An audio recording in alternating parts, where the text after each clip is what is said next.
Story podcast brought to you by the Club app, the number one streaming app for DJs and partygoers. Today we have my friend DJ Big Lou 163. Brother, can you please introduce yourself to the people who you are and where you're from?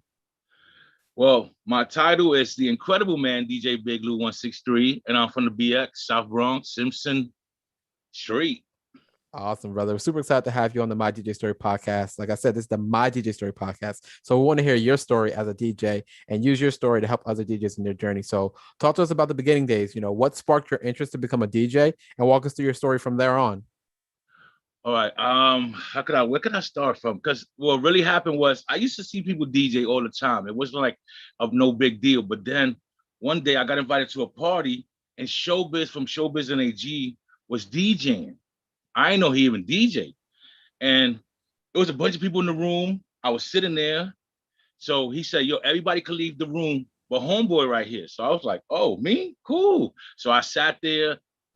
I seen him go off. Like, I ain't never see a DJ go off the way he did, at least at that age. I was young and I was just like, oh, this is incredible. Then I have a homeboy, my neighborhood, he DJ. So I think I just took it from there. Like after the Showbiz thing, it inspired me. Like it really inspired me. Like, oh, this is incredible. And he was an incredible DJ. Like I said, I didn't even know he DJed. I thought he was just a rapper, honestly. And so from there, it was like after I saw my friend Ant-Man DJing, and he used to always invite me to his house. I used to see him DJ all the time. And it's funny, he never invited me to touch his stuff, but eventually I got to where I'm get my own little trinkets, because in the beginning it was like horrible equipment, but it was still, you could get to play music. And so it was a start. And then I went from there, and then I guess that's how it started for me. Like Awesome, man. Hey, Showbiz though, but the Showbiz inspired me. Like it was incredible. that's an exciting intro, man. I'm really glad that you had that spark, and it seemed like that you fell in love with it instantly, and you kind of just hit the ground running with it. So after that initial interest, walk us through what happened next, and what was the next step in your journey to actually becoming a DJ? Okay, so I guess from there, like I said, I got little equipment here and there, and I eventually saved up to buy some Geminis, and started getting some crates. Started like compiling my my collection. Started just got some Geminis. Started telling people I DJ, and I got this party in the next building, and I thought the floor was gonna come off. Like I thought the floor was gonna fall in. Like, oh, it was incredible. It was like my first real party, and it was incredible. And then it was like it just took off from there. Like because word of mouth back in the days was everything. There was no social media. There was nothing. So that was it right there. That first party for this girl named Michelle, lived right next door, like next in the next building, was just an incredible, like, yo, I couldn't.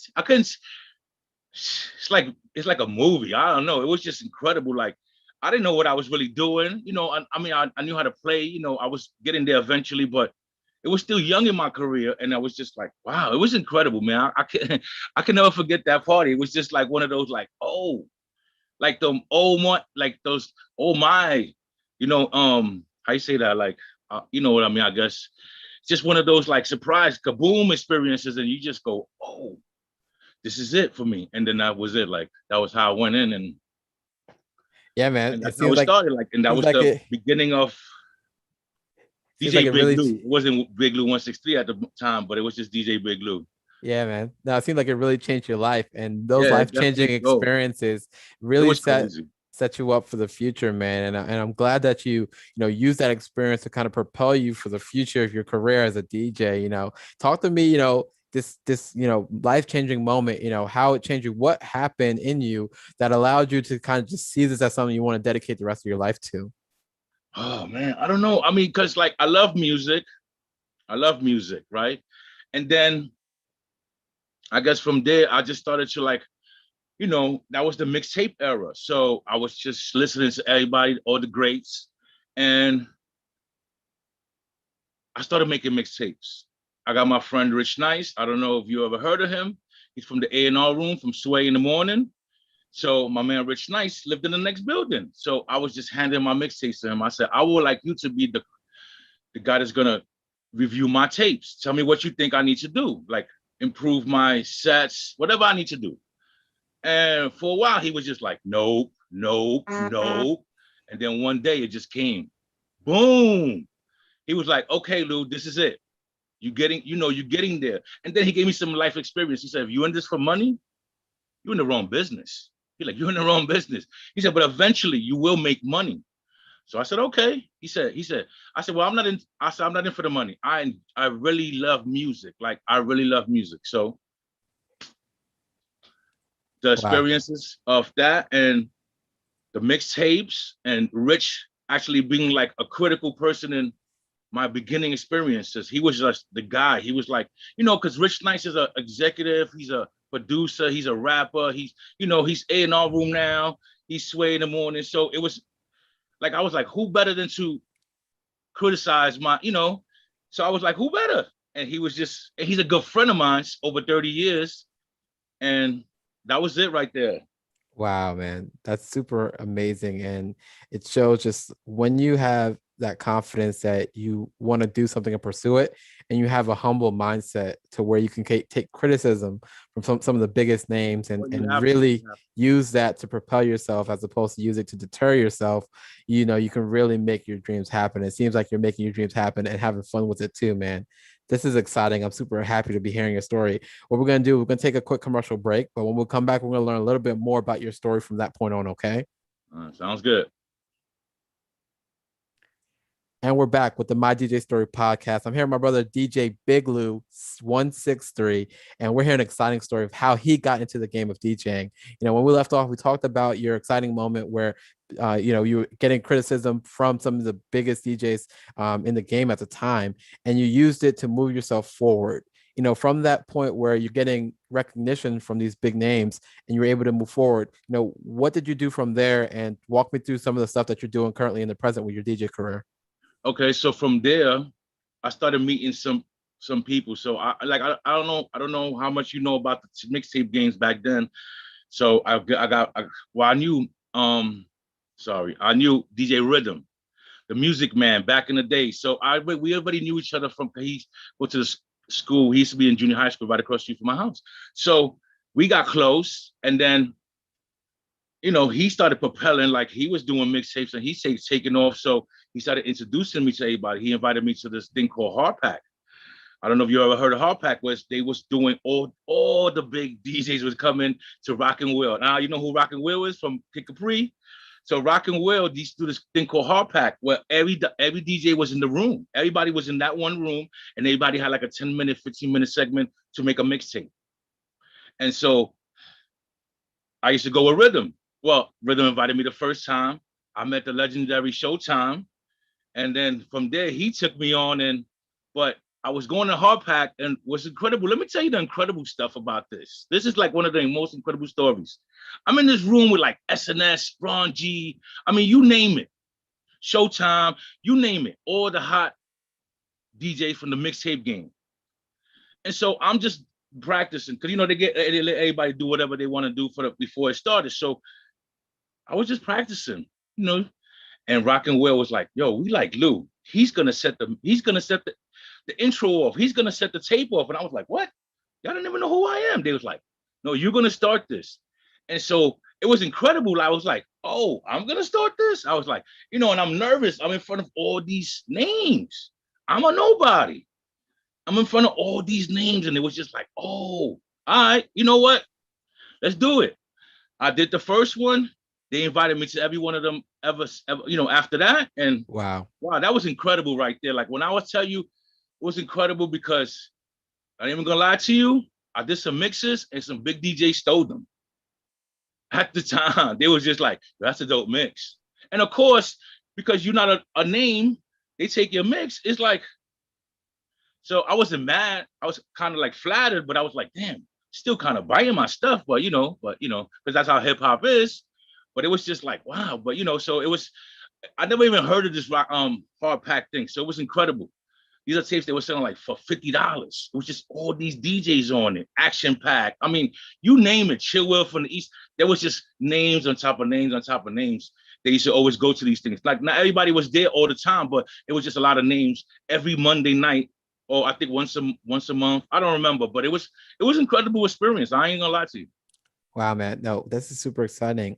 And DJs, if you're listening, he was able to navigate himself to the point that he's in the room with these big names and some of the top most influential DJs at the time.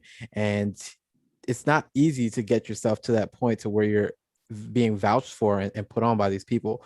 What are some of the things that you did to prepare yourself to get to that point to be in those rooms?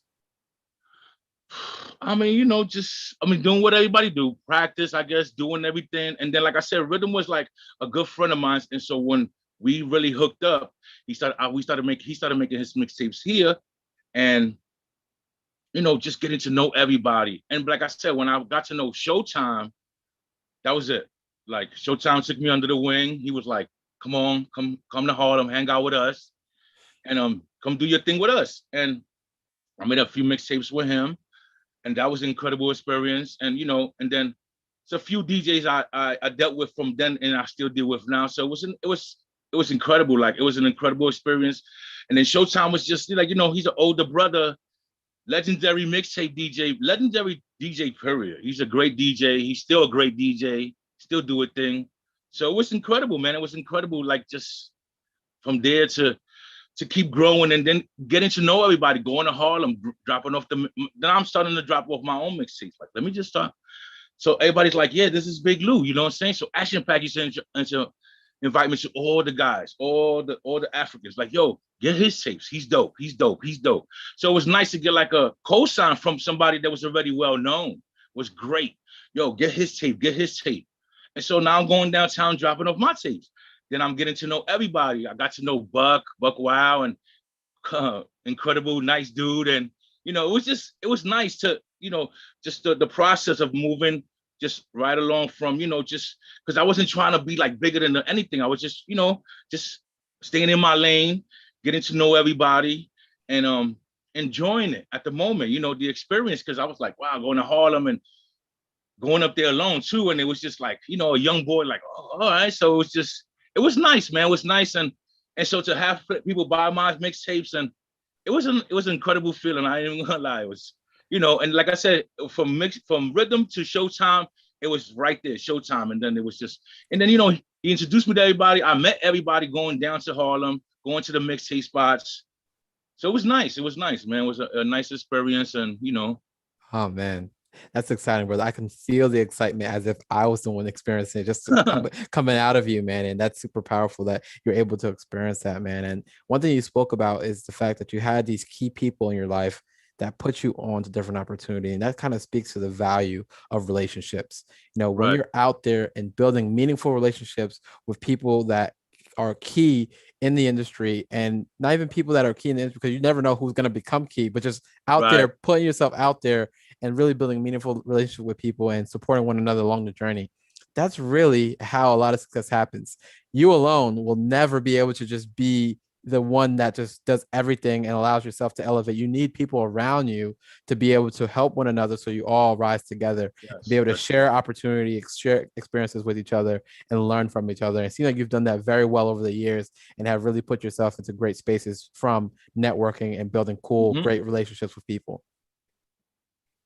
Yeah, got so many great stories, man. Like it was just. Then you start going to the labels, and then you get the records, and then they inviting you to parties and listening parties, and to go to a listening party and to have Puffy standing right there, and it's in a conference room after Biggie died. He made the "I'm Missing You" song. He's standing right there with all the scratches. He's like, "You see that right there? What I was for?" He's like, "Look at all the scratches," and he's showing you. It was just incredible. It's an incredible feeling where you get to these places, and you like, wow, man, like. I guess I don't know if I deserved it, but I how you say that? I worked my way up. I guess that's a perfect way to say it. Just going through the, going through the process, going through the lane, just building my own lane, getting to know a lot of people, and going to these, like I said, these listening parties were great. And going to a listening party with my man Homicide and Ghostface and Capadonna and I forgot the other guy, and they all sitting at a table, and they're like, "Yo, y'all want to smoke?" And we sitting there, and we like, "What? Word?" Like, okay. And my man Big O, rest in peace. And we just sat there for like in the middle of a club.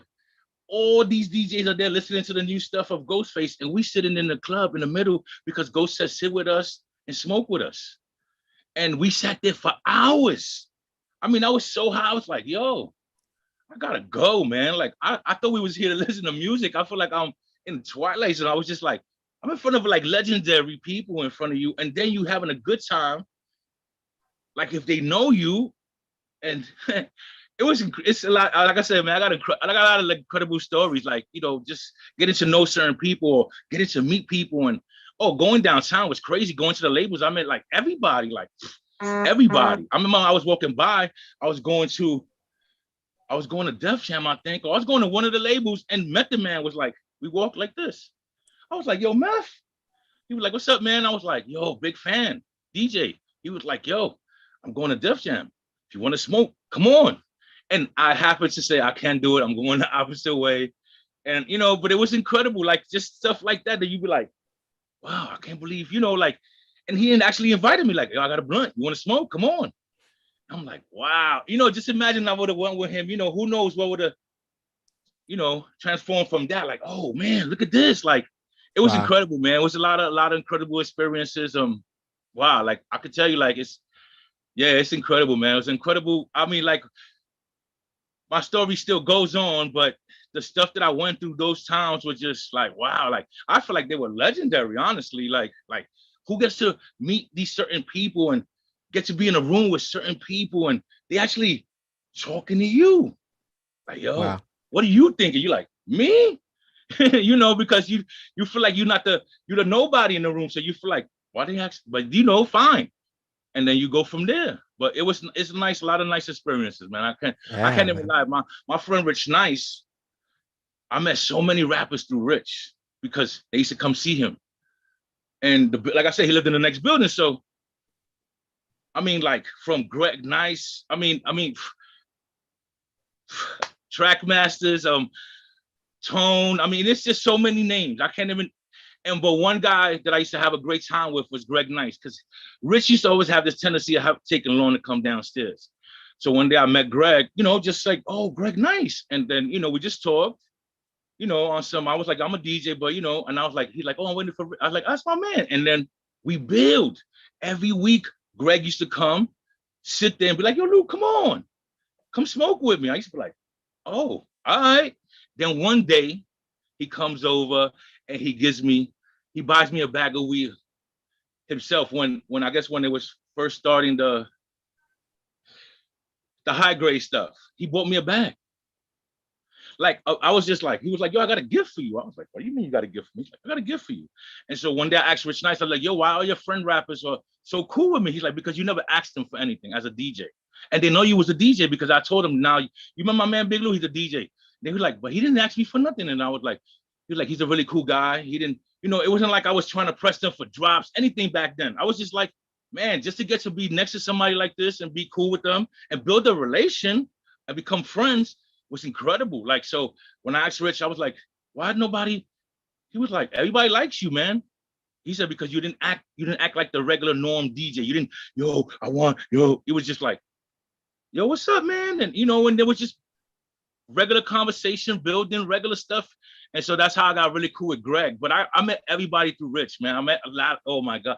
Joski Love. I mean, you name it. It's just names upon names upon names. That went up Wow. there was just incredible. So I was just like, wow. And I like think I one of the think guys it's I really really got dope. to get to know another guy was my man Hot Dog from Chubb Rock's dancer from the A team. Yeah, he's one of my guys now. We still like real good friends behind that, like real good friends. One thing I like that you really said that, what stood out about you is that you didn't go in asking for stuff.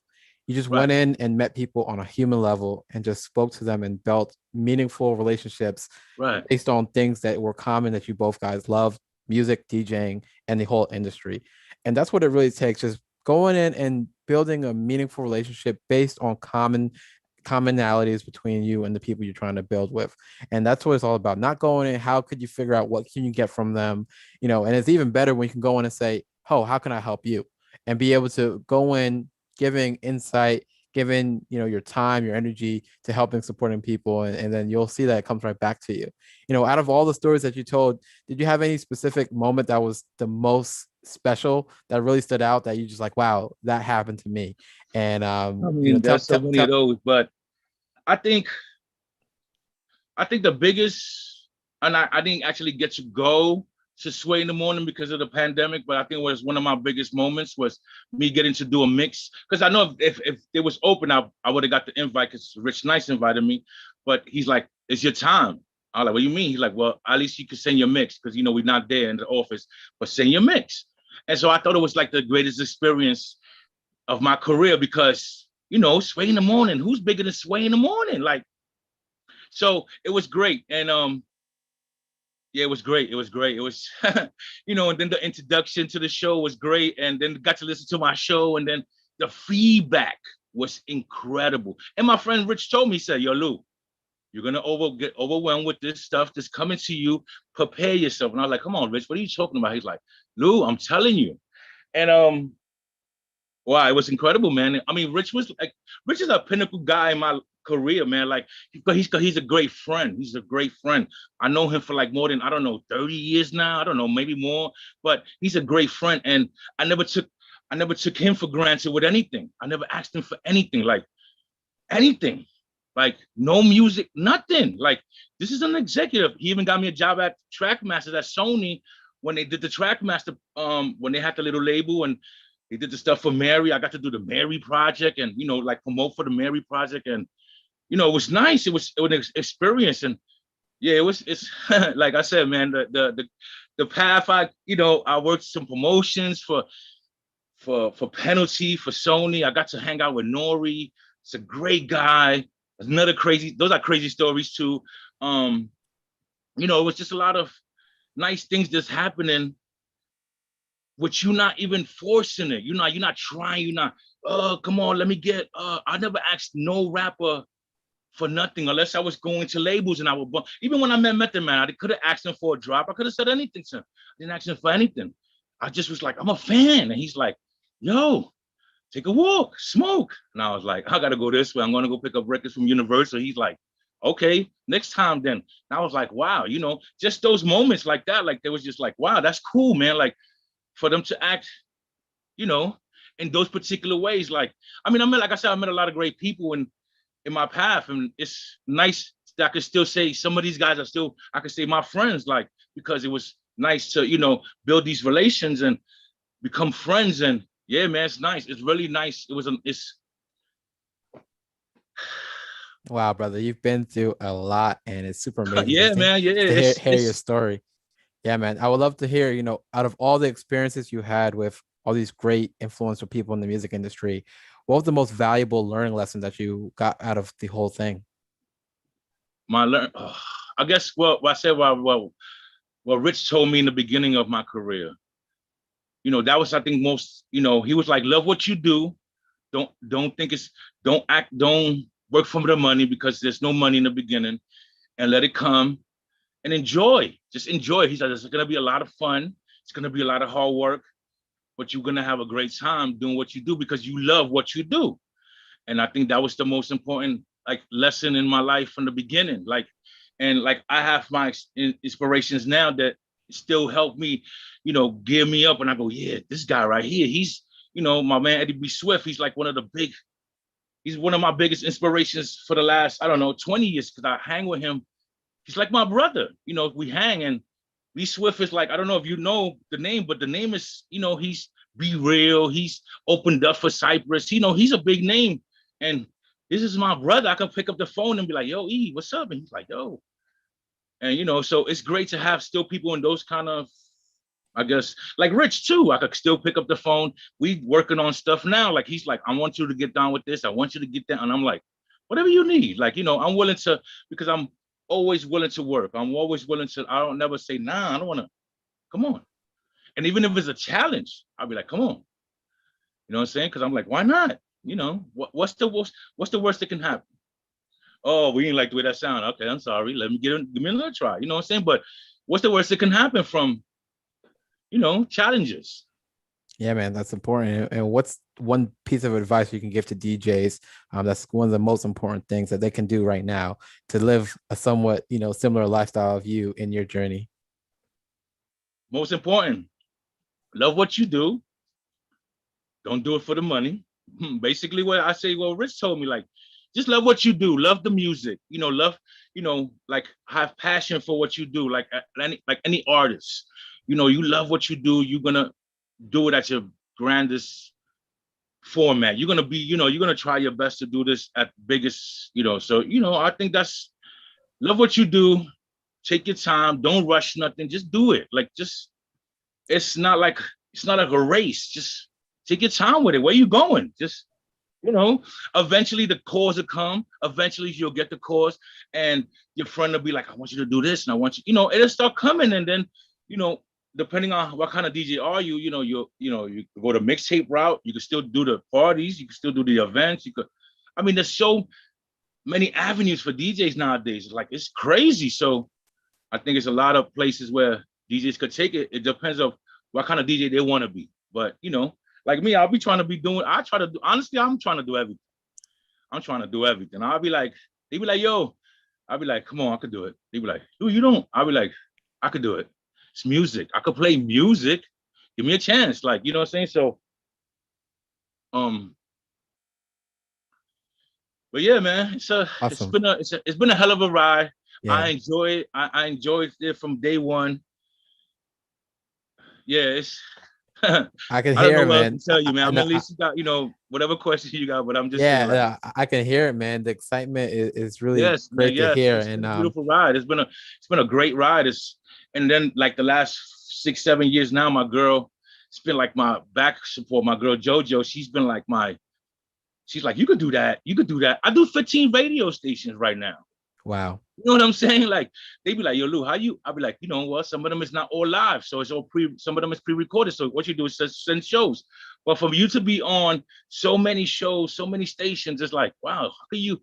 I'm like, well, even before the pandemic, I was just here. Don't really hang out no more. Not really into so trying to find something constructive to do with my time at the crib. Wow. So I was just like, Yeah. let me just work it out. And then eventually I'm now got my own little station too. But it's just like, come on, man. Like, Wow, man. You are a hardworking brother, and I oh really yes. appreciate you Yes, sharing yes, this. You're yes. setting an example Definitely, for yes, DJs out yes, there. If you follow the example of my brother DJ Big Lou163, work hard and just do what you love, you will yes. see prosperity and success as a DJ. So thank you, bro. This has been a great interview. At this time, we're going to jump into the lightning round. Are you ready? Oh yes, definitely. Let's go. Describe your DJ setup, hardware and software. Software, Serato, laptop, hardware. I guess you mean like turntables? Turntables 1200, CDJs. Yeah, I'm from old school, so I still got the old stuff and I got the new stuff. So, it's trying to stay active, trying to stay, with the times. I'm trying to stay with the times. So I'm with everything. I got everything. Who's your favorite DJ? My favorite DJ. It has to be Eddie B. Swift. Eddie B. Swift. It has to be. That guy is incredible. Like if you listen to him, you're gonna be like, wow, okay. I see why you say that. Oh, but my favorite, yes, my favorite.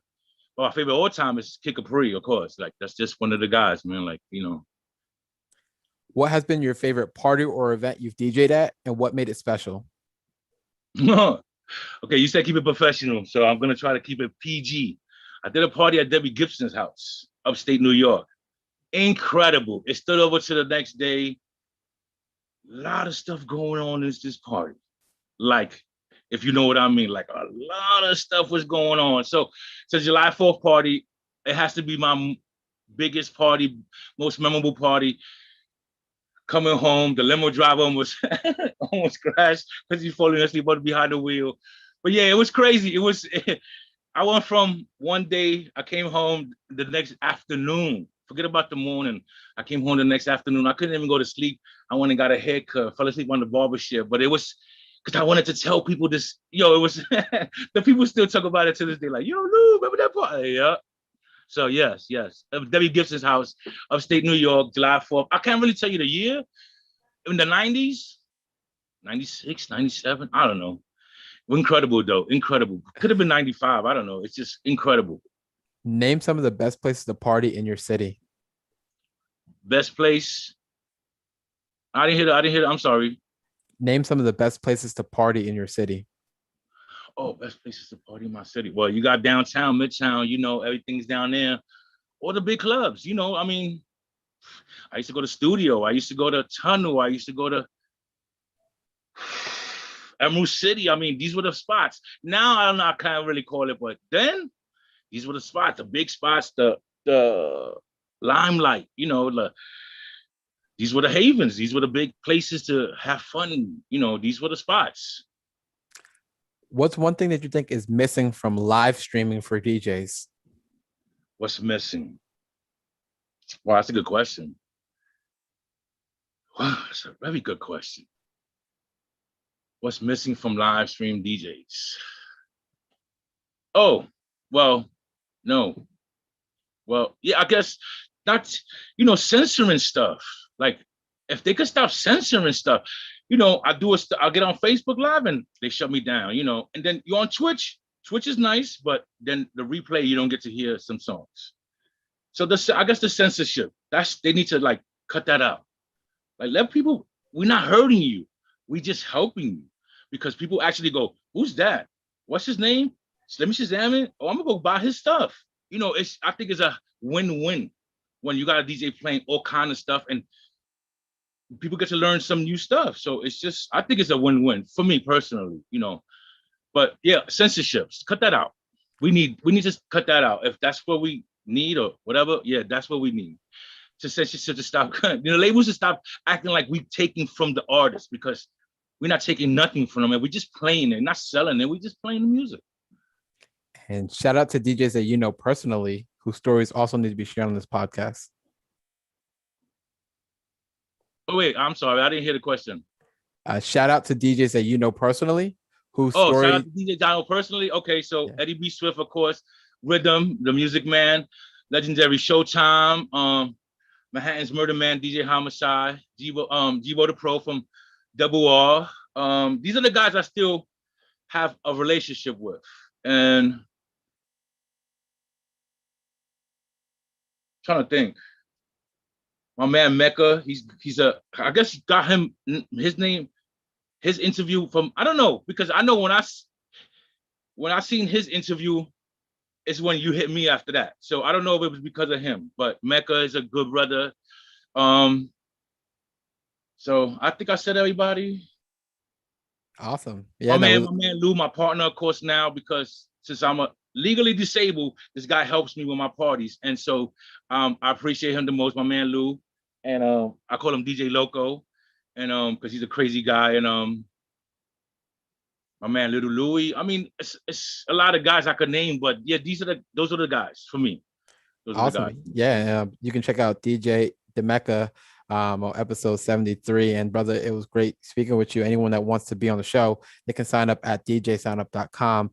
And where can people find you online or even in person if you're still doing events? Instagram, DJ Big Lou. Everything is DJ Big Lou. Oh, no, wait, sorry.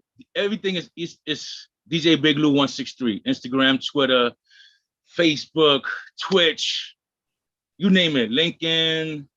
I mean, you name it.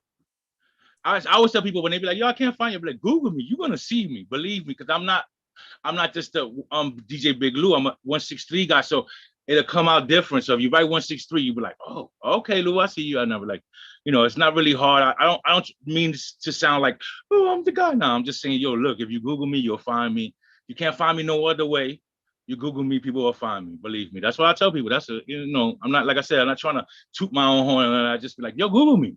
I know people, they'll do that. They'd be like, oh, Google me. Like, no. You can't find me because you can't find no social media for me. Then Google me and watch you go, oh, they go Lou right there. Like one of those kind of things. You know what I'm saying? Like, awesome, man. Hey, this has been a super exciting interview, man. I love your energy. I love everything you're doing, your passion for DJing. And I got the gear too, man. I just need to say that too. I got the gear. I have to Dead End Boys apparel. I had to, cause I know it's one of those kind of things, but I had to. I'm sorry. No, that's good, man.